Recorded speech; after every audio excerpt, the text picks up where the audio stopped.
Salut tout le monde, c'est le Moss Maxima, j'espère que vous avez la forme parce que moi je vais super bien. Bienvenue pour une nouvelle vidéo.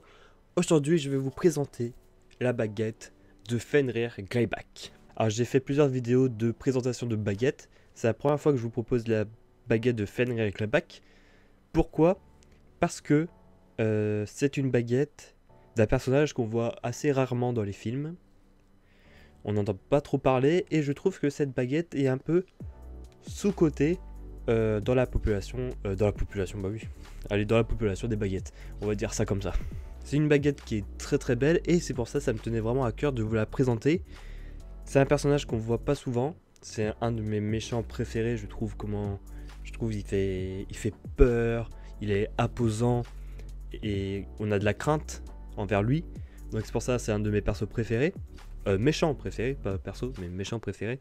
Et c'est pour ça ça me tenait vraiment à cœur de avoir cette baguette. Cette baguette, je l'ai eue au prix de 13 € sur Vinted. C'est pour vous dire, quand je vous ai parlé de ma vidéo, mes conseils de collectionneur pour une collection Harry Potter, voilà, encore, on a ça pour 13 € sur Vinted. Je vais vous présenter, c'est une boîte personnage qui coûte du coup sur le site Nob Collection 35 €. Alors, je vais pouvoir vous la présenter. Fenrir Greyback. Alors un peu de poussière, hein.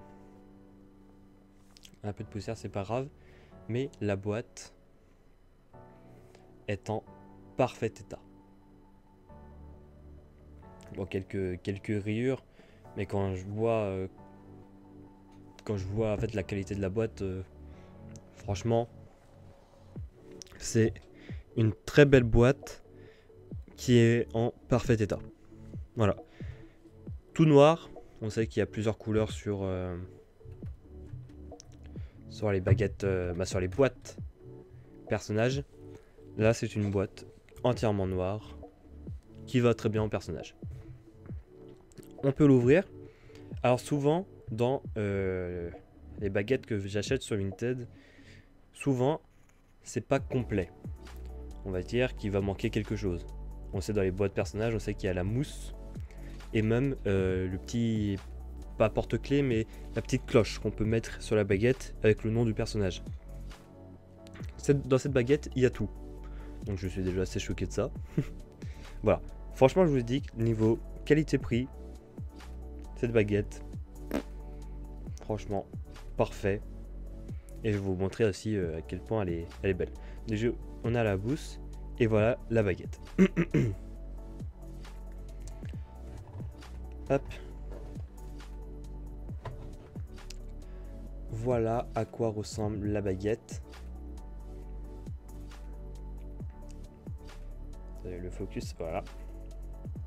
C'est une baguette très très belle et très détaillée dans les couleurs. Désolé, je suis un peu malade, hein. Dans les couleurs de la baguette. Et hop, on va mieux la voir comme ça. En fait, la caméra est inversée, du coup, j'ai du mal à contrôler. Regardez. Les couleurs de cette baguette est juste splendide. On sait pas trop il y a quelle couleur. Il y a à peu près toutes les couleurs du monde, hein. On peut voir du bleu, du rouge, du vert. Tout ça, en fait, c'est très bien nuancé, c'est très bien mélangé. Et voilà, et juste magnifique au niveau des détails de la couleur.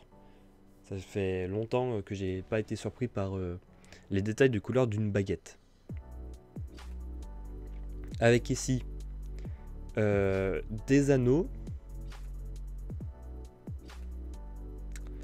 Voilà. Sur les anneaux, non, c'est pas du fer, c'est juste un creux qu'ils ont fait. Ils ont fait juste un creux et ils ont mis du blanc à l'intérieur. Donc c'est pas du fer ou quoi. Il y a ce bout aussi qui est très beau.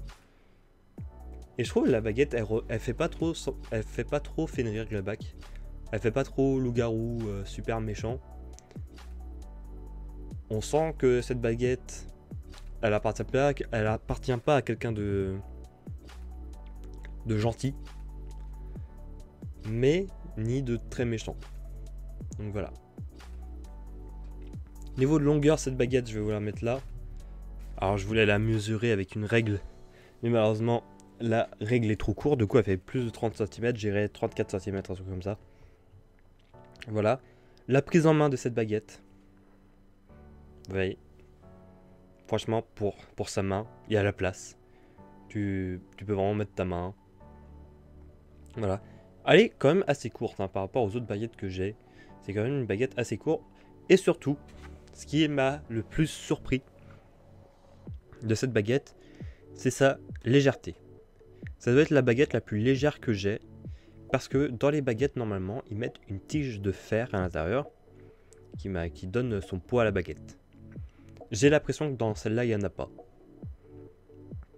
Je pense pas qu'il y a la tige de fer, je pense que c'est juste du bois comme ça, parce que elle est très très légère.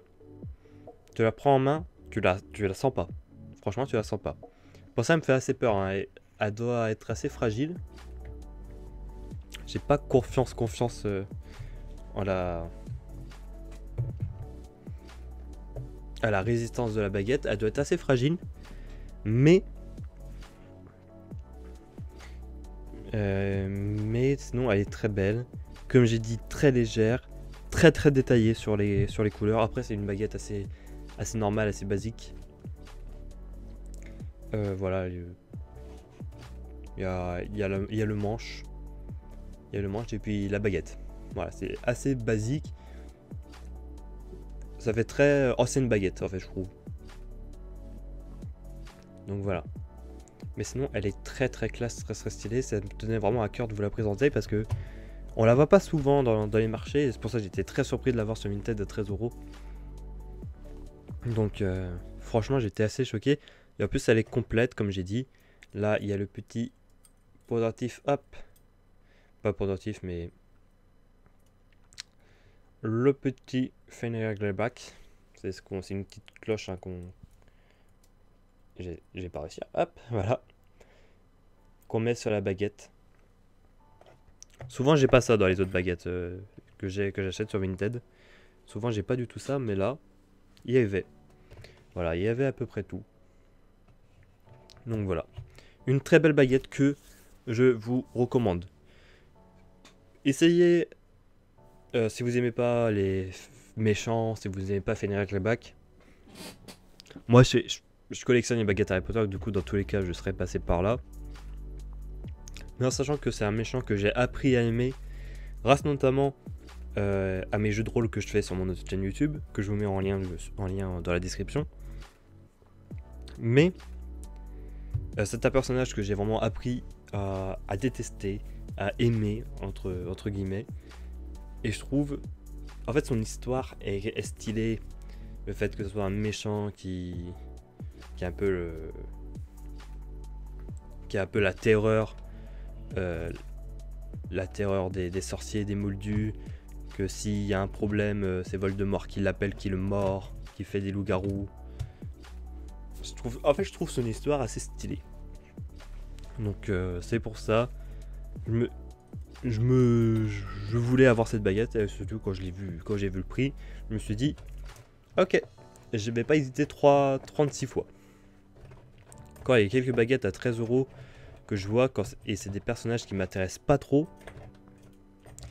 du coup je prends pas la peine à chaque fois de l'acheter. Mais là, c'est une baguette assez rare qu'on voit rarement.